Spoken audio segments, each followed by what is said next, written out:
ৰাতি মোবাইল চাই পলমকৈ শুৱে নেকি আপুনি? সাৱধান, ভুগিব পাৰে বেমাৰত। মানুহৰ বাবে টোপনি হৈছে আটাইতকৈ গুৰুত্বপূৰ্ণ বস্তু।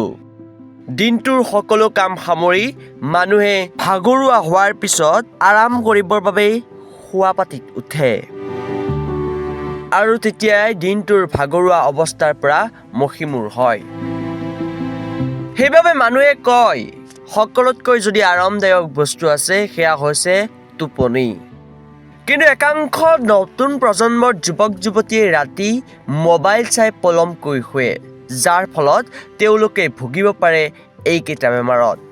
গতিকে সাৱধান থাকক আপুনিও।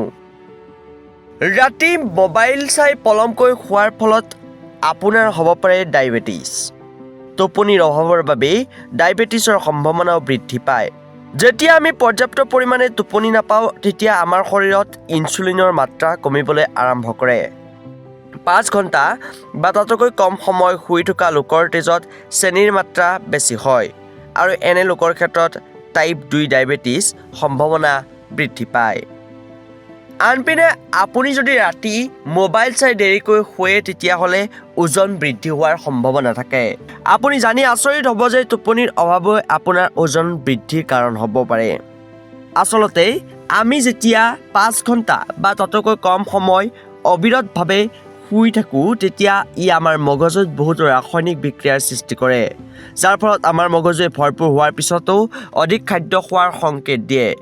এনে পৰিস্থিতিত আমি আমাৰ ভোকতকৈ বেছিকৈ খাওঁ, যাৰ ফলত আমাৰ ওজন বৃদ্ধি পায়। গতিকে আপুনি যদি ৰাতি মোবাইল চাই শোৱাপাটিত দেৰিকৈ উঠে, তেতিয়াহ'লে আপোনাৰ ওজন বৃদ্ধি হ'ব পাৰে। তৃতীয়তে, আপুনি দেৰিকৈ মোবাইল চাই শোৱাৰ ফলত যৌন ক্ষমতা হ্ৰাস পাব পাৰে। টোপনিৰ অভাৱৰ বাবে আমাৰ যৌন জীৱনতো প্ৰভাৱ পৰিব পাৰে। আমি যেতিয়া 5 ঘণ্টা বা তাতকৈ কম সময় শুওঁ, তেতিয়া ই আমাৰ শৰীৰত হৰম'নৰ ভাৰসাম্যহীনতা সৃষ্টি কৰে, যাৰ ফলত আমাৰ যৌন ক্ষমতা হ্ৰাস পায়। চতুৰ্থতে, স্মৃতিশক্তি সম্পৰ্কীয় সমস্যা আহিব পাৰে আপুনি মোবাইল চাই দেৰিকৈ শুলে।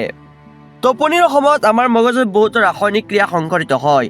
আমি শুই থকাৰ সময়ত আমাৰ মগজুত কিছুমান ৰাসায়নিক কাৰ্য সংঘটিত হয়, যিয়ে আমাক কথাবোৰ মনত ৰখাত সহায় কৰে। টোপনিৰ অভাৱৰ বাবে এই কাৰ্যবোৰ সঠিকভাৱে কাম কৰিব নোৱাৰে, যাৰ বাবে আমাৰ স্মৃতিশক্তি প্ৰভাৱিত হয়। যেতিয়া আমি ভালদৰে শুব নোৱাৰোঁ, তেতিয়া আমাৰ স্মৃতিশক্তি সম্পৰ্কীয় সমস্যা হ'বলৈ আৰম্ভ কৰে। আনপিনে আপুনি মোবাইল চাই দেৰিকৈ শুলে উদ্বেগ আৰু হতাশাত ভুগিব পাৰে। টোপনিৰ অভাৱৰ বাবে আমাৰ মগজুতো প্ৰভাৱ পৰে। যেতিয়া আমি ভালদৰে শুব নোৱাৰোঁ, তেতিয়া আমাৰ মগজুৱে ভাগৰুৱা অনুভৱ কৰে। টোপনিৰ অভাৱৰ বাবেই মানসিক চাপ, উদ্বেগ আৰু হতাশাৰ দৰে সমস্যাৰ সম্ভাৱনা বৃদ্ধি পায়।